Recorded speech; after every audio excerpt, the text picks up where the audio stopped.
Hello student, welcome back. विद्यार्थी मित्रांनो, आज आपण ॲडल्सन्स आणि ॲडल्शन्सशी निगडीत वेगवेगळ्या ज्या कन्सेप्ट आहेत त्यांच्या बाबतीत चर्चा करणार आहे. सगळ्यात अगोदर ॲडल्सन्स म्हणजे काय याच्या बाबतीत आपण या ठिकाणी चर्चा करणार आहे. तर बघा, the transitional stage of physical and mental development of child between puberty and childhood is called as adolescence. Adolescence ही एक ट्रान्झिशनल स्टेज आहे जिच्यामध्ये फिजिकल आणि मेंटल डेव्हलपमेंट घडून येत असते चाइल्डची.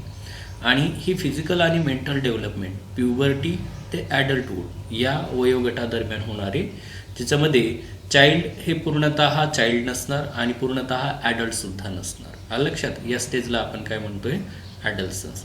जनरली जो इंडिव्हिज्युअल 10 ते 19 वर्ष वयोगटातला असतो, the individual between 10 to 19th year age group, such a individual is called as adolescence. Adolescence कोणाला म्हणतो आपण? ज्या व्यक्तीचं वयोगट हे 10 ते 19 वर्षादरम्यान आहे, त्या वर्ष वयोगटातील व्यक्तीला आपण ॲडल्सन्स म्हणतो, म्हणजे किशोरावस्था असं सुद्धा आपण म्हणत असतो.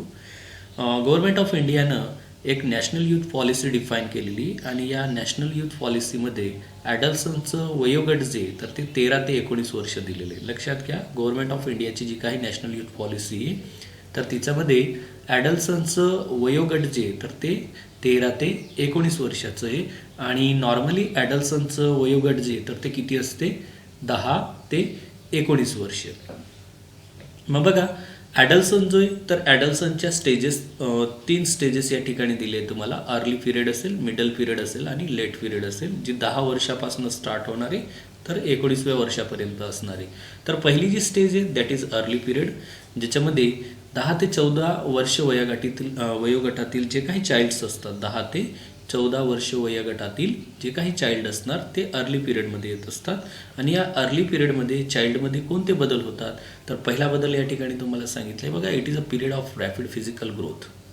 या पिरियडमध्ये शारीरिक वाढ होणार आहे. त्याच्यानंतर beginning of appearance of secondary sexual character, जे काही सेकंडरी सेक्च्युअल कॅरेक्टर आहे तर ते चाइल्डमध्ये शो अप होतील समजा या पिरियडमध्ये. दुसरा पिरियड आहे मिडल पिरियड, ज्याचं 15 ते 17 वर्ष वयोगटादरम्यान वय असते, तर तो या ठिकाणी ॲडल्सनचा मिडल पिरियड असतो. या मिडल पिरियडमध्ये या ठिकाणी बॉडी जी आहे तर तिची फुल्ली ग्रोथ घडून येत असते, नियर अबाउट 95%. त्याच्यानंतर जे काही सेकंडरी सेक्च्युअल कॅरेक्टर्स आहे तर त्यांच्यामध्ये डेव्हलपमेंट होणार आहे. समजा सेकंडरी सेक्च्युअल कॅरेक्टर मेल आणि फिमेलमध्ये या ठिकाणी आपल्याला पाहायला भेटत असतात. जसं वेगवेगळ्या आपण म्हणणारे high pitch, low pitch of voice असेल समजा, किंवा ब्रॉडनिंग ऑफ पेल्विक बोन असेल समजा, किंवा प्युबिक हेअर असतील, ॲक्सियल हेअर असतील, फेसियल हेअर असतील, तर हे सगळ्या गोष्टी जे आहेत तर ते सेकंडरी सेक्च्युअल कॅरेक्टर्समध्ये आपल्याला पाहायला भेटत असतात. आणि हे जे सेकंडरी सेक्च्युअल कॅरेक्टर आहे तर यांचा विकास हा मिडल पिरियडमध्ये आपल्याला पाहायला भेटत असतो. त्याच्यानंतर चाइल्ड जे तर ते लॉंग रेंज ऑफ थिंकिंग या ठिकाणी शो करत असते, म्हणजे त्याची विचारश्रेणी जी तर ती वाढलेली असते 15 ते 17 वर्ष वयोगटातील जो काही चाइल्ड आहे त्याचं. त्याच्यानंतर सेन्स ऑफ लिडरशिप या ठिकाणी आपल्याला पाहायला भेटत असते, म्हणजे जे चाइल्ड आहे तर त्याच्यामध्ये नेतेगिरी जी तर ती वाढत असते. समजा नेतेगिरी म्हणजे पॉलिटिशियनशी निगडीत नाही, स्वतः त्या ठिकाणी सेल्फ कॉन्फिडन्स तयार करून एक सिम्पली आपण संभाषण करण्यासाठी चाइल्ड जे तर ते ॲडॅप्टेड झालेले असते या पिरियडमध्ये. त्याच्यानंतर अट्रॅक्शन इन अपोजिट सेक्स, जे काही अपोजिट सेक्स आहे तर त्याच्यामध्ये अट्रॅक्शन वाढत असते 15 ते 17 वर्ष वयोगटातील जे काही चाइल्ड आहे त्यांच्यामध्ये. म्हणजे मेल जे तर त्याचं फिमेलकडे अट्रॅक्शन असणार आहे, फिमेल जे तिचं मेलकडे अट्रॅक्शन असणार आहे, तर याला आपण अट्रॅक्शन ऑफ अपोजिट सेक्स असं सुद्धा म्हणत असतो. त्याच्यानंतर पियर ग्रुप बिहेवियर कोड म्हणू आपण. पियर ग्रुप बिहेवियर कोडमध्ये आपण काय पाहणार आहे की जी मित्रमंडळी तर हे मित्रमंडळी एकमेकाला या ठिकाणी विशिष्ट प्रकारचे हावभावाने, इशाऱ्यानं या ठिकाणी गोष्टी करणारे. समजा लक्षात, म्हणजे जसं आपण म्हणणारे कोणाला बोलवायचं असेल हात या ठिकाणी शो करणार, किंवा डोळे खालीवर करणार, किंवा एखादी ॲक्शन करून दाखवणार. लक्षात, तर हे ॲक्शन जे आहेत किंवा या ज्या क्रिया आहेत बिहेवियरचं आहे तर तो या ठिकाणी मित्रांचा जो काही ग्रुप असेल, मित्रमंडळीचा जो काही ग्रुप असेल त्याला पियर ग्रुप म्हणत असतात. तर पियर ग्रुपमध्ये बिहेवियर कोड जे तर ते यूज केले जात असतात. तर या सगळ्या कन्सेप्ट जे आहेत तर ते आपल्याला 15 ते 17 वर्षाच्या वयोगटातील व्यक्तींमध्ये किंवा चाइल्ड्समध्ये पाहायला भेटत असतात. आणि शेवटची स्टेज आहे बघा 18 ते 19 वर्षादरम्यानची. तर या शेवटच्या स्टेजमध्ये काय होत असते, जे काही चाइल्ड आहे तर त्या चाइल्ड्समध्ये या ठिकाणी फिजिकल आणि सेक्च्युअल मॅच्युरिटी जी तर ती स्थापन होत असते. चाइल्ड जी तर ते या ठिकाणी सोशल रिलेशनशिप मेंटेन करत असते. एंडोक्राईन सिस्टम जी तर ती चाइल्डची ॲक्टिव्ह झालेली असते. आणि इतरसुद्धा चेंजेस आपल्याला या लास्ट स्टेजमध्ये किंवा या लास्ट पिरियडमध्ये बघायला भेटतात. जसं मूड स्विंग म्हणजे लक्ष जे तर ते एका ठिकाणी केंद्रित नसते, विचलन होत असते. ओके. त्याच्यानंतर पियर प्रेशर, जे काही मित्रमंडळी तर त्यांच्याकडनं प्रेशर येत असतो समजा. कॉन्फ्लिक्ट, वेगवेगळे वाद जे तर ते या ठिकाणी निर्माण होत असतात. ओके. तर हे सांगितलं तुम्हाला चाइल्डच्या स्टेजेस. प्रत्येकाचा वयोगट व्यवस्थित लक्षात ठेवायचा. पहिली जी अर्ली पिरियड आहे ती 10 ते 14 वर्ष वयोगटातली. मिडल पिरियड जो आहे तर तो 15 ते 17 वयोगटातला आहे. आणि लेट पिरियड जो आहे तर तो 18 ते 19 वर्ष वयोगटातला आहे. याच्यात 1 मार्कासाठी तुम्हाला एज ग्रुप विचारला जाऊ शकतो. समजा अर्ली पिरियडचा, मिडल पिरियडचा किंवा लेट पिरियडचा. किंवा 2 मार्कासाठी या स्टेजेससुद्धा तुम्हाला बोर्ड एक्झाममध्ये विचारले जाऊ शकतात. ॲडल्सनची डेफिनेशन विचारली जाऊ शकते तुम्हाला. ओके. व्यवस्थित लक्षात घ्या या कन्सेप्ट. त्यानंतर अनादर जी कन्सेप्ट आहे तर अनादर कन्सेप्ट या ठिकाणी तुम्हाला बघा 1 मिनिट.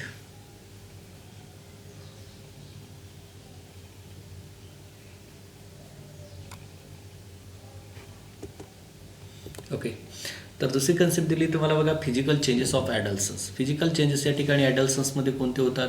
ग्रोथ असेल, त्याच्यानंतर सेक्च्युअल डेव्हलपमेंट असेल किंवा इमोशनल अँड सोशल चेंजेस असतील. तर या वेगवेगळे या ठिकाणी जे ॲडल्सन्समध्ये शारीरिक बदल होणार आहे ते तुम्हाला या ठिकाणी दिले. शरीरामध्ये वाढ होणार, शरीरामध्ये सेक्च्युअल कॅरेक्टरची डेव्हलपमेंट होणार, त्याच्यानंतर शरीरामध्ये या ठिकाणी इमोशनल आणि सोशल चेंजेससुद्धा आपल्याला पाहायला भेटणार. तर बघा ॲडल्सन्समध्ये जे काही चेंजेस होत असतात तर त्यांच्या बाबतीत आपल्याला या ठिकाणी पाहायचं आहे. पहिला चेंज दिला आहे ग्रोथ. तर बॉईज जर असेल समजा, मेल जर असेल तर याच्यामध्ये या ठिकाणी मसलची डेव्हलपमेंट होत असते. स्किन जी तर स्किन ऑइली होत असते. शोल्डर जे तर त्यांच्यामध्ये ब्रॉडनेस येत असते समजा. त्याच्यानंतर बॉईजमध्ये या ठिकाणी व्हॉइस क्रॅक होत असतो. त्याच्यानंतर development of under arm, chest hair, pubic hair, facial hair, त्याच्यानंतर एनलार्जमेंट ऑफ पेनिस, टेस्टीज. तर हे वेगवेगळे जे या ठिकाणी घटक आहे तर यांच्यामध्ये आपल्याला ग्रोथ पाहायला मिळत असते. फिमेल्समध्ये किंवा गर्ल्समध्ये जर आपण या ठिकाणी पहिला चेंजेस पाहिला तर तो आहे डेव्हलपमेंट ऑफ ब्रेस्ट. त्याच्यानंतर वाइंडिंग ऑफ हिप, जे हिप आहे तर त्याच्यामध्ये वाईडनेस पाहायला भेटेल आपल्याला. Development of under arm, pubic hair, enlargement of uterus आणि ओव्हरीज. युटेरस आणि ओव्हरीमध्ये सुद्धा वाढ होणारी, हिपमध्ये सुद्धा वाढ होणारी. जे काही अंडर आर्म आहे किंवा प्युबिक हेअर आहे समजा तर यांच्यामध्ये सुद्धा डेव्हलपमेंट पाहायला भेटणार आहे. ब्रिस्टची डेव्हलपमेंट पाहायला भेटणार आहे. तर या सगळ्या कन्सेप्टच्या आहेत तर त्या ग्रोथमध्ये येत असतात. सेकंडरी डेव्हलपमेंटसुद्धा आपल्याला ॲडल्सन्समध्ये पाहायला भेटते. जसं सेक्स ऑर्गन जे तर ते मॅच्युअर होत असतात, एनलार्ज होत असतात. सेक्स्युअल डिझायर या ठिकाणी पाहायला भेटत असते आपल्याला. सेक्स्युअल डिझायर म्हणजे आपण म्हणणार या ठिकाणी लैंगिक इच्छा होणे. त्याच्यानंतर erection of penis in boys, sperm production असेल समजा, किंवा इजॅक्युलेशन असेल, किंवा फिमेलमध्ये ओव्युलेशन असेल, मॅस्ट्रुलेशन असेल. तर या कन्सेप्ट जे आहे तर ते या ठिकाणी पाहायला भेटत असतात. इमोशनल किंवा सोशल चेंजच्या बाबतीत जर म्हणलं तर ॲडल्सन जो आहे तर त्याला स्वतःची ओन आयडेंटिटी तयार करण्याची शक्ती या ठिकाणी निर्माण होत असते. त्याच्यानंतर डे ड्रीमिंगसुद्धा आपल्याला या ठिकाणी पाहायला भेटत असते. स्वप्नांचा जगात जगत असतो ॲडल्सन्स. त्याच्यानंतर इमोशनल इन्स्टेबिलिटीसुद्धा या ठिकाणी आपल्याला पाहायला भेटत असते. भावनिक अस्थिरता म्हणतो आपण त्याला. सेक्च्युअल अट्रॅक्शन असेल. त्याच्यानंतर या स्टेजमध्ये ॲडल्सन जो आहे तर त्याच्यामध्ये रॅपिडली मूड चेंज होत असतो ड्यू टू फॅमिली कॉन्फ्लिक्ट. म्हणजे फॅमिलीमध्ये जर वाद असेल तर अशा वेळेस या ठिकाणी ॲडल्सन्समध्ये सुद्धा मूड चेंजिंग आपल्याला पाहायला भेटत असते. सेल्फ एक्सप्लोरेटेशन म्हणू आपण. स्वतः या ठिकाणी नवीन शोध निर्माण करण्याची शक्ती जी तर ती ॲडल्सन्समध्ये निर्माण होत असते. स्वतः मूल्यमापन करत असतो ॲडल्सन्स, इव्हॅल्युशन म्हणतो आपण त्याला. नवीन नवीन या ठिकाणी रिलेशन तयार करत असतो, नवीन नवीन संबंध स्थापित करत असतो. आणि ॲडल्सन जो आहे तर त्याच्यामध्ये पियर प्रेशरसुद्धा आपल्याला या ठिकाणी पाहायला भेटत असतात. तर हे सगळे बदल जे तर हे सगळे बदल काय आहेत? फिजिकल चेंजेस आहे. ओके. याच्यापैकी 2-2, 3-3 बदल तुम्हाला लक्षात ठेवायचे आणि ते तुम्हाला बोर्ड एक्झाममध्ये लिहायचे आहेत. आलं लक्षात? हे काय पाठांतर करण्यासारख्या गोष्टी नाहीत, या तुम्हाला या ठिकाणी लक्षात ठेवाव्या लागत असतात. त्याच्यानंतर मेंटल हेल्थ अँड ॲडल्सन्स याच्या बाबतीत आपण या ठिकाणी चर्चा करणार आहे. Most of mental health begin to appear in adolescence. बघा, मेंटल हेल्थ जी तर या ठिकाणी ॲडल्सन्सला सुरुवात झाल्यापासूनच पाहायला भेटत असते आपल्याला. जसं ॲडल्सन्समध्ये कन्फ्युजन असेल, इरिटेशन असेल. म्हणजे कन्फ्युजन म्हणजे काय बरं? कन्फ्युजन गोंधळलेला असतो समजा ॲडल्सन्स. इरिटेशन म्हणजे आपण काय म्हणणार या ठिकाणी? इरिटेट झालेला, म्हणजे चिडचिड स्वभाव म्हणू आपण त्याला.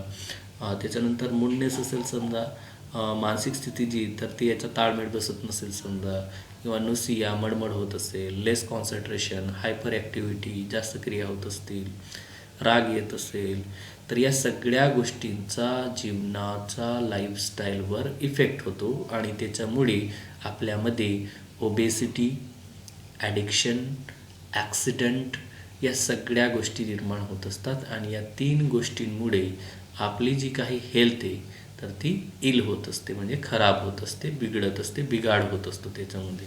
तर आपली मानसिक आरोग्य जे तर हे बिघाड होण्याचं मागचे कारण आहे बघा, डिप्रेशन, त्याच्यामध्ये इन्सोमनिया, अनिद्रा असेल, लॉस ऑफ एनर्जी, तुम्ही सगळी एनर्जी जी तर ती लॉस केली असेल समजा, लक्षात, म्हणजे तुमची विचारशक्ती असेल किंवा तुमची स्मरणशक्ती असेल, तर या सगळ्या एनर्जी ज्या तर तुम्ही लॉस केल्या असतील. तर या सगळ्या गोष्टी तुम्हाला व्यवस्थित लक्षात राहत नसेल, तुम्ही डिप्रेशनमध्ये असेल, अनिद्रेचा त्रास होत असेल, लॉस ऑफ एनर्जी झाली असेल, तर अशा वेळेस जे ॲडल्सन्स असतात तर त्यांना स्मोकिंग किंवा टेकिंग ड्रग्स यांचं ॲडिक्शन लागत असते, व्यसन लागत असते. मग हे व्यसनं लागू नये याच्यासाठी काय ट्रीटमेंट आहे? तर पहिली ट्रीटमेंट सांगितली तुम्हाला बघा, create friendly relation with adolescence and parent आणि ॲडल्सन्स यांच्यामध्ये फ्रेंडली रिलेशनशिप असणे आवश्यक आहे, ज्याच्यामुळे ॲडिक्शनपासनं जे चाइल्ड आहे तर त्याला पॅरेंट प्रिव्हेंट करू शकतात. Counselling him for self confidence. जे काही ॲडल्सन्स आहे तर त्या ॲडल्सन्सला काउन्सलिंग करायचं, म्हणजे व्यवस्थित त्याला मार्गदर्शन करायचं. कारण ॲडल्सन्स जे तर याच वयोगटामध्ये या ठिकाणी जे काही ॲडल्ट्स असतात त्यांना वेगवेगळे ॲडिक्शन्स लागत असतात. म्हणून या ठिकाणी WHOनं एक गाईडलाईन रिकमेंडेड केलेली आणि त्या गाईडलाईनला म्हणले त्यांनी बघा, mental health gap action programme. लक्षात, कोणती? Mental health gap action programme ही एक गाईडलाईन या ठिकाणी नेमून दिलेली. आणि या गाईडलाईनला या ठिकाणी ॲडल्सन्सचं जे काही मेंटल हेल्थ आहे तर ते मेंटेन करण्यासाठी फॉलो केलं जात असते. ओके, नेक्स्ट थिंग आहे बघा, ॲडिक्शन, ज्याला आपण व्यसन म्हणत असतो. तर बघा, व्यसनची डेफिनेशन काय सांगितली तुम्हाला? A complex condition in which physical, mental and physiological dependence of an person on a certain habit forming substance like nicotine, abused drugs, alcohol etcetera is called as addiction. बघा, ही एक कॉम्प्लेक्स कंडिशन आहे आणि या complex कंडिशनमध्ये physical, mental आणि physiological dependence of person on a certain habitat. एखाद्या सवयीमुळे जो काही पर्सन आहे तर त्याचा शारीरिक, मानसिक आणि फिजिओलॉजिकल डिपेंडन्स म्हणजे शारीरिक व्यसनाची आहारी जात असतो समजा एखादा व्यक्ती. म्हणजे या ठिकाणी बघा, ड्रग्स असेल किंवा अल्कोहोल असेल, ड्रग्स किंवा अल्कोहोल, तर यांचा दुरुपयोग या ठिकाणी एखादा व्यक्ती करत असेल आणि हा दुरुपयोग केल्यामुळे त्या व्यक्तीच्या शारीरिक, मानसिक आणि जी काही शारीरिक व्यवस्थापन आहे तर याच्यावर इफेक्ट होत असेल तर या सगळ्या कंडिशनला आपण म्हणतो ॲडिक्शन, व्यसन. म्हणजे व्यसनाचा आहारी जाणे, एखाद्या गोष्टीची सवय लागणे, हॅबिट होणे, एखाद्या विशिष्ट प्रकारच्या सबस्टन्सची, जसं निकोटीन असेल, ड्रग्स असेल, अल्कोहोल असेल, लक्षात, ज्याच्यामुळे या ठिकाणी त्याचा इफेक्ट जो आहे तर तो त्या व्यक्तीच्या शारीरिक, मानसिक स्वास्थ्यावर सुद्धा होत असतो. तर या ठिकाणी बघा, causes of substance abuse during adolescence. म्हणजे ॲडल्सन्स कंडिशन असताना या ठिकाणी हे जे वेगवेगळे सबस्टन्स आहे, अल्कोहोल असेल, निकोटीन असेल, ड्रग्स असेल, तर यांच्या व्यसन कशामुळे लागत असते, याची कारणं काय आहे? तर या ठिकाणी तुम्हाला विचारलं जाऊ शकतं समजा. तर कारण पहिलं, ॲडिक्शनचं पहिलं कारण दिलं आहे तुम्हाला बघा, insufficient parental supervision and monitoring. ॲडल्सन्सला व्यसन लागण्याचं पहिलं कारण काय सांगितलंय तुम्हाला, की जे पॅरेंट्स आहे तर या पॅरेंट्सनं ॲडल्सन्सकडे केलेलं दुर्लक्ष. म्हणजे पॅरेंट जर समजा त्यांचं चाइल्डला ऑब्झर्व करत नसतील किंवा त्याचं मॉनिटरिंग करत नसतील तर अशा वेळेस या ठिकाणी चाइल्ड जे तर त्याला व्यसन लागण्याची शक्यता आहे. त्याच्यानंतर lack of communication between child and parent. Parent आणि चाइल्ड यांच्यामध्ये जर समजा कम्युनिकेशनच होत नसेल तर अशा वेळेस या ठिकाणी चाइल्ड जे तर त्याला ॲडिक्शन लागण्याची शक्यता आहे. त्याच्यानंतर पुअरली डिफाईन्ड रूल. म्हणजे या ठिकाणी आपण म्हणणारे केव्हाही ये केव्हाही जा, असं चाइल्डला जर समजा रात्री 12 वाजता येईल, 1 वाजता येईल, 4 वाजता येईल, 5 वाजता येईल, काहीच समजा बंधन नसेल तर अशा वेळेससुद्धा जे चाइल्ड आहे तर त्याला व्यसन लागण्याची शक्यता आहे. त्याच्यानंतर फॅमिली कॉन्फ्लिक्ट. फॅमिलीमध्ये वारंवार या ठिकाणी जर समजा वाद होत असेल, संघर्ष होत असेल तर अशा वेळेससुद्धा जे चाइल्ड आहे तर त्याला व्यसन लागण्याची शक्यता आहे. त्याच्यानंतर favourable parental attitude towards the alcohol and drugs use. समजा एखाद्या फॅमिलीमध्ये पॅरेंटच जर समजा अल्कोहोल ड्रिंक करत असेल किंवा ड्रग्स यूज करत असतील तर अशा वेळी 100% या ठिकाणी चाइल्ड जे तर त्याला सवय लागणार समजा फेवरेबल या ठिकाणी कंडिशन त्याला प्राप्त होणार. त्याच्यानंतर बघा एक्सपेक्टेशन फ्रॉम ड्रग्स युजेस. म्हणजे ड्रग्स यूज या ठिकाणी समजा एक्सपेक्टेड केला गेला असेल समजा तर अशा वेळेस या ठिकाणी ॲडिक्शन लागण्याचे चान्सेस आहेत. त्याच्यानंतर risk taking behaviour. Risk taking बिहेवियरमध्ये सुद्धा या ठिकाणी वेगवेगळी ॲडिक्शन जे तर ते लागत असतात. ओके, तर हे ॲडिक्शन लागू नये म्हणून याच्यासाठी सुद्धा कंट्रोल मेजर्स दिलेले तुम्हाला. ड्रग्स ॲब्यूज कंट्रोल कशा प्रकारे केलं गेलं पाहिजे, म्हणजे जी चाइल्ड आहे तर त्याला या ठिकाणी या व्यसनाचा आहारी जाण्यापासून कशा प्रकारे प्रिव्हेंट केलं पाहिजे तर याच्यासाठी काही उपाय दिलेले आहेत तुम्हाला. ज्याच्यातला पहिला उपाय दिला आहे बघा, always remember prevention is better than cure. म्हणजे काय, प्रतिबंध हा उपचारापेक्षा बरा आहे. म्हणजे काय सिम्पली की आपण एखाद्या आजारावर उपचार करण्यापेक्षा तो आजार आपल्याला होऊ नये याच्यासाठी आपण काळजी घेतली पाहिजे. हे एक पहिलं कंट्रोल मेजर दिलेले तुम्हाला. Child should not to be forced perform beyond his and her capacity in study, sport and other activity. जे काही चाइल्ड आहे समजा त्या चाइल्डची समजा या ठिकाणी ॲबिलिटीज नसेल समजा स्टडी करण्याची, स्पोर्ट करण्याची किंवा अदर ॲक्टिव्हिटीमध्ये तर त्याला त्या फील्डमध्ये फोर्स या ठिकाणी केला नाही पाहिजे. ज्याच्यामुळे काय होणार आहे की चाइल्ड जे तर त्याला फोर्स केल्यामुळे चाइल्ड मे बी समजा एखाद्या चाइल्डला समजा इंटरेस्ट आहे मेडिकलला जाण्याचं पण पॅरेंट त्याला फोर्स करत असतील तू इंजिनिअरिंगच कर तर अशा वेळी चाइल्ड जे तर ते डिप्रेशनमध्ये जात असते आणि त्याला ॲडिक्शनची सवय लागत असते. म्हणून चाइल्डला फोर्स करू नये वेगवेगळ्या ॲक्टिव्हिटीजमध्ये पार्टिसिपेट करण्यासाठी.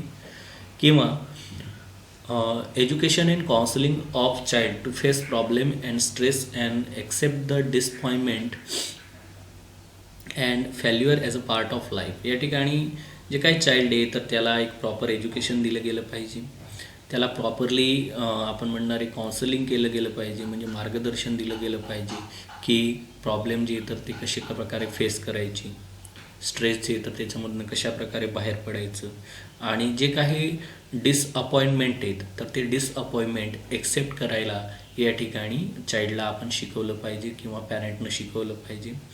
आणि पॅरेंटनं या ठिकाणी चाइल्डला व्यवस्थित पटवून दिलं पाहिजे की failure is a part of life. म्हणजे या ठिकाणी आपण म्हणणार आहे की जर समजा एखादं चाइल्ड आहे आणि त्या चाइल्डला समजा स्टडीमध्ये किंवा एक्झाममध्ये फेल झाला असेल समजा तर अशा वेळेस तो चाइल्ड जो आहे तर तो प्रेशरमध्ये जात असतो, डिप्रेशनमध्ये जात असतो. ज्याच्यामुळे या ठिकाणी पॅरेंट्सनं त्याला न रागवता त्याला त्या ठिकाणी व्यवस्थित समजूत घातली पाहिजे की failure is a part of life, तुम्ही चांगल्या प्रकारे प्रयत्न कर, पुढच्या वेळेस क्वालिफाईड होतील. असे जे वेगवेगळे समजा ॲडवाईस जी तर ती पॅरेंट्सनं चाइल्डला दिली पाहिजे.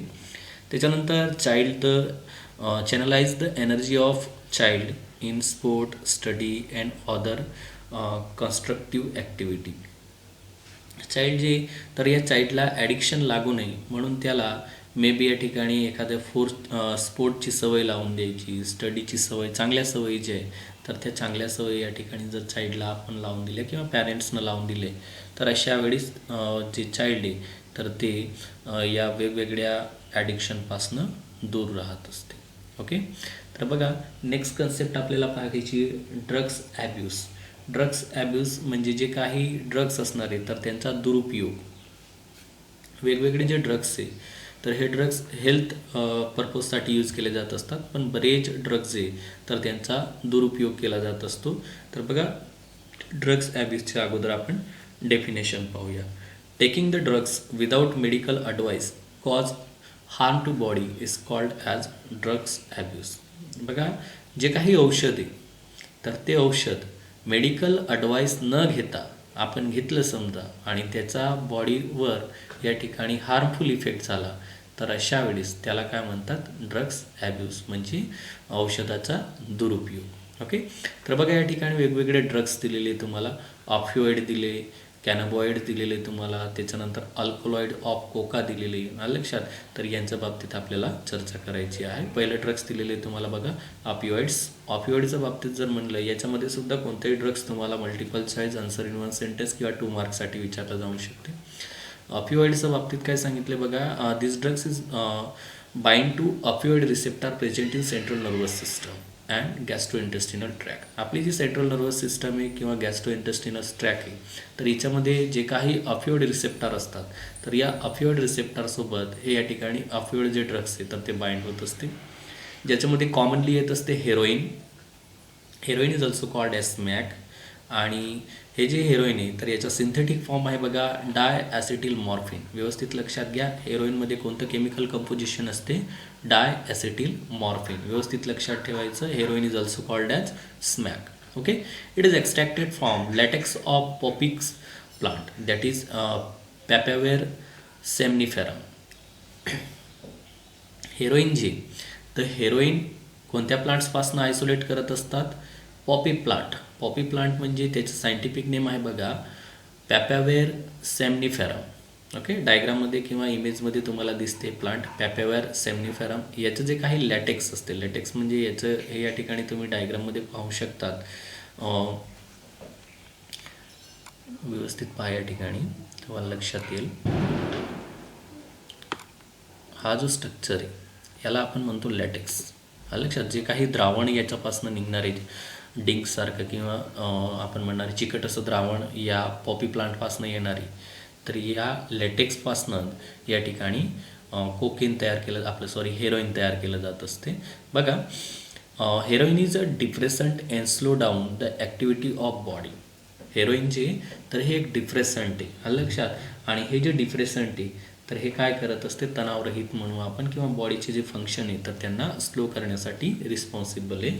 याचा मेडिकलमध्ये ॲज अ पेन किलर म्हणून या ठिकाणी यूज केला जात असतो. तर लक्षात राहील विद्यार्थ्यांनो, ड्रग्स ॲब्यूज म्हणजे काय, विदाऊट मेडिकल ॲडवाईस ड्रग्स घेणे आणि ड्रग्स घेतल्यामुळं बॉडीवर या ठिकाणी त्याचा ॲडवर्स इफेक्ट होणे यालाच काय म्हणतात, ड्रग्स ॲब्यूज. त्याच्यामध्ये तुम्हाला 3 प्रकार दिलेले. पहिला आहे ऑफिओइड्स, दुसरा आहे कॅनाबिनॉइड्स आणि तिसरा आहे कोका, ज्याला अल्कोलॉइड असं सुद्धा म्हणू आपण. त्याच्यात ऑफिओइड जो आहे तर ऑफिओइडमध्ये कोणते रिसेप्टर असतात, ऑफिओइड रिसेप्टर. आणि हे रिसेप्टर कशात प्रेझेंट असतात, सेंट्रल नर्वस सिस्टम आणि गॅस्ट्रोइंटेस्टिनल ट्रॅकमध्ये. ओके. ऑफिओइडमध्ये कॉमन जे ड्रग्स आहे तर ते आहे heroin. Heroin is also called as smack. Smack किंवा हेरोईन जे, तर याच्यामध्ये केमिकल कंपोजिशन असते डाय ॲसिटिल मॉर्फिनचं. आणि हे जे हेरोईन आहे तर हे पॉपी प्लांटपासनं एक्स्ट्रॅक्टेड केलं जात असते. पॉपी प्लांटचं जो काही लेटेक्स आहे त्याच्यापासनं हे एक्स्ट्रॅक्टेड केलं जात असते. पॉपी प्लांटचं सायंटिफिक नेम जे, तर ते आहे बघा, पॅपॅवेर सेमनिफेरम. ओके. पॉपी प्लांटचं सायंटिफिक नेम काय आहे, पॅपॅवेर सेमनिफेरम. आणि या ठिकाणी तुम्हाला सांगितलं आहे हेरोईनचे, तर ते डिप्रेसंट आहे आणि बॉडीच्या ज्या काही ॲक्टिव्हिटी तर ते स्लो करून टाकत असते, म्हणून याला use as a pain killer. Okay. दुसरं दिलेलं आहे तुम्हाला या ठिकाणी कॅनाबिनॉइड्स. कॅनाबिनॉइडच्या बाबतीत जर बघितलं आपण तर या ठिकाणी तुम्हाला सांगितलं interact with receptor present in brain. Cannabinoid जे तर ते आपल्या ब्रेनमध्ये जे काही रिसेप्टार असतील तर त्याच्यासोबत इंटरॅक्ट होत असते. बघा, inhalation and injection effect on cardiovascular system. जर समजा आपण कॅनाबिनॉइड जे तर याला सक केलं असेल समजा, किंवा खाल्लं असेल समजा, इंजेक्शन केलं असेल समजा, तर अशा वेळेस याचा इफेक्ट आपली जी कार्डिओव्हॅस्क्युलर सिस्टम म्हणजे हार्टची सिस्टम आहे तर तिच्यावर बघायला भेटत असतो. आणि हे जे कॅनाबिनॉइड आहे it is obtain from influences of cannabis sativa. या ठिकाणी काय सांगितलं आहे तुम्हाला की कॅनाबिनॉइड जे हे जे ड्रग्स आहे तर हे कॅनाबिस सॅटिवा नावाचं जे प्लांट आहे त्याच्यापासनं ऑब्टेन केलं जात असते. कॅनाबिस सॅटिवा ज्याला आपण आपल्याकडे कॉमनली म्हणतो गांजाचं झाड, हा लक्षात, ज्याला मरिजुआ असं पण शब्द आहे, हॅरेशिस शब्दसुद्धा आहे, चरस किंवा गांजा हे सुद्धा त्याची अनदर नेम आहेत. ओके, बघा, हे जे या ठिकाणी कॅनाबिस सॅटिवा प्लांट आहे तर याच्यामध्ये कोणतं ड्रग्स असते, कॅनाबिनॉइड्स. आलं लक्षात. याच्या व्यतिरिक्त याच्यामध्ये इतरसुद्धा ड्रग्स आपल्याला पाहायला भेटत असतात, जसं बार्बिटुरेट असेल समजा, बार्बिट्यूरूट्स जे, किंवा या ठिकाणी ॲम्फेटेमाइन असेल समजा, बेन्झोडायझोफिन असेल, किंवा लेसर्जिक ॲसिड असेल समजा, किंवा डायइथिल अमाइड असेल. आलं लक्षात. तर हे सगळे जे केमिकल्स आहे तर हे कॅनाबिस सॅटिवा नावाच्या प्लांट्सपासनं एक्स्ट्रॅक्टेड केले जात असतात. पहिलं काय सांगितलं तुम्हाला, बार्बिटुरेट्स, त्याच्यानंतर दुसरं काय सांगितलं, ॲम्फेटेमाइन, त्याच्यानंतर तिसरं बेन्झोडायझोपिन्स, आणि चौथं लेसर्जिक ॲसिड डायइथिलीन अमाइड. लक्षात. तर हे सगळे LSD म्हणजे या ठिकाणी तुम्हाला सांगितले लेसर्जिक ॲसिड डायइथिलीन अमाइड. ओके, व्यवस्थित लक्षात ठेवायचं. हे सगळे घटक जे तर ते कॅनाबिस सॅटिवा नावाच्या प्लांट्सपासनं एक्स्ट्रॅक्टेड केलं जात असते. हे जे प्लांट आहे तर हे पेशंटला या ठिकाणी कॉन्ट्रॅक्टिंग इन्सोमनिया आणि डिप्रेशनमध्ये मदत करत असते. समजा अनिद्रेचा प्रॉब्लेम असेल किंवा एखादा व्यक्ती डिप्रेशनमध्ये असेल तर त्याला या ठिकाणी मदत करत असतील. आणि याचे ओव्हरयूज जर झाले तर तो काय होणार आहे, ड्रग्स ॲब्यूज. ओके, तर दुसऱ्या या ठिकाणी आपण पाहिलं ड्रग्स कॅनाबॉइड्स किंवा कॅनाबिनॉइड्स. कॅनाबिनॉइड जे तर याच्यामध्ये जे काही रिसेप्टर आहेत तर ते ब्रेनमध्ये प्रेझेंट असतात. याचं इनहेलिशन म्हणजे सक केलं असेल किंवा खाल्लं असेल तर अशा वेळेस त्याचा इफेक्ट आपल्या कार्डिओव्हॅस्क्युलर सिस्टमवर होत असतो. कॅनाबिनॉइड जे तर ते कॅनाबिनिस किंवा कॅनाबिस सॅटिवा नावाचं जे प्लांट आहे त्याच्या इन्फ्लोरन्सेस म्हणजे फ्लावरपासनं किंवा त्याचे इतर पार्ट जे असतील तर त्याच्यापासनं ऑब्टेन केलं जात असते. आणि याचं अनदर नेम आहे बघा, मॅरिजुआ, हॅरेशिस, चरस अँड गांजा. बघा, याच्यामध्ये वेगवेगळे केमिकल कंपोजिशनसुद्धा पाहायला भेटत असतात, जसं बार्बिटुरेट्स असेल, त्याच्यानंतर ॲम्फेटामाइन्स असेल, बेन्झोडायझोफिन असेल, लेसर्जिक ॲसिड डायइथिल अमाइड असेल. तर हे सगळे घटक जे तर ते कॅनाबिस सॅटिवा नावाच्या प्लांट्सपासनं एक्स्ट्रॅक्टेड केले जात असतात. आणि हे जे कॅनाबिस सॅटिवा प्लांट आहे तर हे पेशंटला इन्सोमनिया आणि डिप्रेशनमधनं बाहेर काढत असते. त्याच्यानंतर तिसरा जो प्रकार दिला आहे तुम्हाला, कोकेन. कोकेनच्या बाबतीत जर म्हटलं तर हा एक अल्कलॉइडचा प्रकार आहे जो कोका प्लांटपासनं आयसोलेट केला जात असतो. बघा, it increase the level of neurotransmitter dopamine. या ठिकाणी जे काही न्यूरोट्रान्समीटर आहे डोपॅमाइन तर यांची लेवल इन्क्रीजेस करण्याचं काम हे कोकेन करत असते. Its axis dose causes extreme happiness. जर आपण याला जास्त प्रमाणात घेतलं असेल तर या ठिकाणी प्रचंड प्रमाणात हॅपीनेस जो तर तो वाढत असतो. त्याच्यानंतर इरिटेबिलिटीसुद्धा वाढणार आहे या ठिकाणी. इरिटेबिलिटी म्हणजे चिडचिड होणारे समजा. त्याच्यानंतर पॅरानोइया समजा या ठिकाणी पाहायला भेटत असतो आपल्याला. विकृती पाहायला भेटत असते पॅरानोइया म्हणजे. लक्षात, फिजिओलॉजिकल डिसऑर्डर आहे हा. त्याच्यानंतर हॅल्सिनोजेन्ससुद्धा आपल्याला या ठिकाणी पाहायला भेटत असते. हॅल्युसिनोजेन्स म्हणजे या ठिकाणी माइंड जे तर ते एक्सपांडिंग करणारे ड्रग्स आपल्याला या ठिकाणी कोकेन्सला म्हणत असतात. बघा, these are alkaloid causing day dreaming. या ठिकाणी काय सांगितले तुम्हाला, हे अशा प्रकारचं अल्कोलॉइड आहे की जे डे ड्रीमिंग कॉज करण्यासाठी रिस्पॉन्सिबल आहे. म्हणजे लोक जे किंवा जी व्यक्ती याला समजा आहारी गेले असतील तर असे व्यक्ती या ठिकाणी आपण म्हणणार आहे की वेगवेगळे स्वप्नांच्या जगात जगत असतात समजा. त्याच्यानंतर लेसर्जिक ॲसिड असेल किंवा कॅनाबिस जे, तर ते सुद्धा या ठिकाणी हॅल्युसिनोजेनिक सबस्टन्स म्हणून याच्यामधनं एक्स्ट्रॅक्टेड केले जात असतात. त्याच्या व्यतिरिक्त या ठिकाणी कोकेन जे, तर ते ऑट्रोबा, बेलाडोना आणि धतुराच्या ज्या काही स्पेसीज आहे यांच्यामध्ये सुद्धा पाहायला भेटत असते. आपल्याकडे कॉमनली धतुराचं प्लांट आढळून येत असते. त्याच्यानंतर बघा, hallucination is cause disorders of nervous system. Nervous सिस्टमचे जे काही डिसऑर्डर्स आहे तर ते सुद्धा या ठिकाणी हॉल्युसिनेशनमुळे क्रिएट होत असतात. हॉल्युसिनेशन किंवा हॉल्युसिनोजेन्स म्हणजे काय बरं? Mind expanding drugs. लक्षात, म्हणजे डोकं या ठिकाणी कामच करत नाही हे ड्रग्स जर घेतले आपण तर. लक्षात, या ठिकाणी हे जे वेगवेगळे ड्रग्स आहेत किंवा वेगवेगळे अल्कोहोल आहे तर यांचे इफेक्ट आपल्या बॉडीवर कोणते होत असतात? तर बघा, drugs and alcohol abuse reckless behaviour, then vandalism and violence. या ठिकाणी काय सांगितलं आहे तुम्हाला की ड्रग्स किंवा अल्कोहोलचा दुरुपयोग जर आपण करत असेल तर अशा वेळेस आपला जो बिहेवियर आहे तो अग्रेसिव्ह होत असतो. आपल्यामध्ये वॅन्डॅलिझम पाहायला भेटत असते. वॅन्डॅलिझम म्हणजे तोडफोड करण्याची प्रवृत्ती. त्याच्यानंतर व्हायलन्स, हिंसा करण्याची प्रवृत्ती आपल्यामध्ये निर्माण होत असते जर समजा आपण अल्कोहोल किंवा ड्रग्सचा दुरुपयोग करत असाल.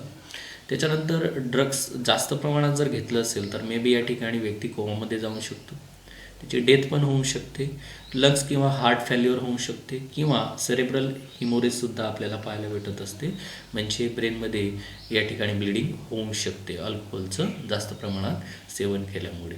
ओके, बघा, ड्रग्स जो आहे तर ड्रग्सचा इफेक्ट या ठिकाणी जो ॲडल्सन्स आहे तर ॲडल्सन्सचं जो काही अकॅडमिक परफॉर्मन्स आहे, जसं स्कूलमध्ये समजा नियमित तो ॲबसेंट राहत असेल, कॉलेजमध्ये नियमित ॲबसेंट राहत असेल, पर्सनल हायजीन जी तर त्या ठिकाणी स्वच्छ करत नसेल समजा, ओके, डिप्रेशनमध्ये राहत असेल किंवा फटीक त्याला जाणवत असेल किंवा bad relationship with family, friends, loss of interest in hobbies, change in sleeping and eating habit, then fluctuation in height and appetite etcetera. बघा, जो ॲडल्सन्स आहे तर ॲडल्सन जर समजा ड्रग्स घेत असेल किंवा अल्कोहोल ड्रिंक करत असेल किंवा अल्कोहोलचा दुरुपयोग करत असेल तर अशा वेळेस ॲडल्सनचा जो काही अकॅडमिक परफॉर्मन्स आहे त्याच्यावर सुद्धा इफेक्ट होत असतो. जसं ॲडल्सन जो आहे तर ड्रग्स घेत असल्यामुळे स्कूलला जाऊ शकत नाही, कॉलेजला जाऊ शकत नाही, त्याचं जे काही पर्सनल हायजीन आहे ते मेंटेन करू शकणार नाही, तो नेहमी डिप्रेशनमध्ये राहणार, त्याला नेहमी थकवा जाणवणार किंवा फॅमिली किंवा फ्रेंड्ससोबत त्याचं बॅड रिलेशनशिप राहणार किंवा ज्या चांगल्या सवयी होत्या तर त्या तो विसरणार समजा, किंवा झोपण्याचं किंवा खाण्याच्या ज्या काही हॅबिटॅट आहे समजा तर त्यांच्यामध्ये बदल होणार, हाईट जी तर ती कमी जास्त होत राहणार आणि भूक न लागणे, ॲपेटाईट. लक्षात, तर हे वेगवेगळे या ठिकाणी इफेक्ट जे तर ते ॲडल्सन्समध्ये पाहायला भेटत असतात due to alcohol abuse or taking drugs. त्याच्यानंतर इतरसुद्धा सांगितले बघा, if abuser is not enable to get money buy drugs he or she may turn to crime. जर समजा जो व्यक्ती ज्याला आता अल्कोहोल किंवा ड्रगची सवय झाली अशा व्यक्तीला जर समजा पैसे भेटत नसतील ड्रग्स विकत घेण्यासाठी किंवा अल्कोहोल विकत घेण्यासाठी तर अशा वेळेस तो व्यक्ती किंवा ती व्यक्ती घरामध्ये चोरीसुद्धा करू शकते किंवा क्राईमसुद्धा करू शकते. लक्षात, ड्रग्स किंवा अल्कोहोल बाय करण्यासाठी, विकत घेण्यासाठी. बघा, those who take drugs injection it may infection of HIV and hepatitis B. एखादा व्यक्ती ड्रग्स जे तर ते इंजेक्शनच्या स्वरूपात घेत असेल तर अशा वेळेस त्या व्यक्तीला HIVचं आणि हेपेटायटिस बीचं इन्फेक्शन होण्याचे चान्सेस जास्त असतात. त्याच्यानंतर long term effect of alcohol, loss balance, liver cirrhosis and pancreatitis. या ठिकाणी काय सांगितलं आहे तुम्हाला बघा, जर दीर्घकाळपर्यंत अल्कोहोल एखादा व्यक्ती घेत असेल तर अशा वेळेस त्या व्यक्तीचं बॅलन्स जे तर ते लॉस होत असते समजा, म्हणजे मानसिक संतुलन लॉस होणार आहे, लिव्हरचं इन्फेक्शन होणार आहे ज्याला लिव्हर सिरोसिस म्हणतात, किंवा पॅन्क्रियाजवर सुद्धा या ठिकाणी इन्फेक्शन होऊ शकते ज्याला पॅन्क्रियाटिटिस म्हणतात.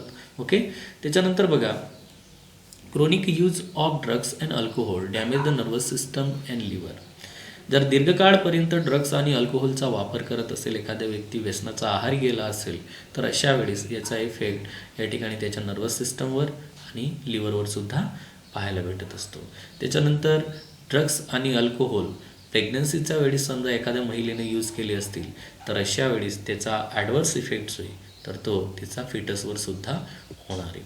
त्याच्यानंतर बघा अजूनसुद्धा तुम्हाला या ठिकाणी इतर इफेक्ट दिलेले, misuse of drugs, that certain sport person use drugs to enhance performance. They misuse narcotic agencies, anabolic steroid, then diuretics and certain hormones to improvement in their performance. या ठिकाणी काय केलं जाऊ शकते की ड्रगचा मिसयूजसुद्धा केला जात असतो. जे काही स्पोर्ट पर्सन आहे तर ते स्पोर्ट पर्सन त्यांचा परफॉर्मन्स इन्क्रीज करण्यासाठी ड्रग्सचं सेवन करत असतात. लक्षात, ते स्टेरॉइड घेत असतात समजा, किंवा डायुरेटिक ड्रग्स घेणारे समजा, किंवा हार्मोन्स घेत असतात.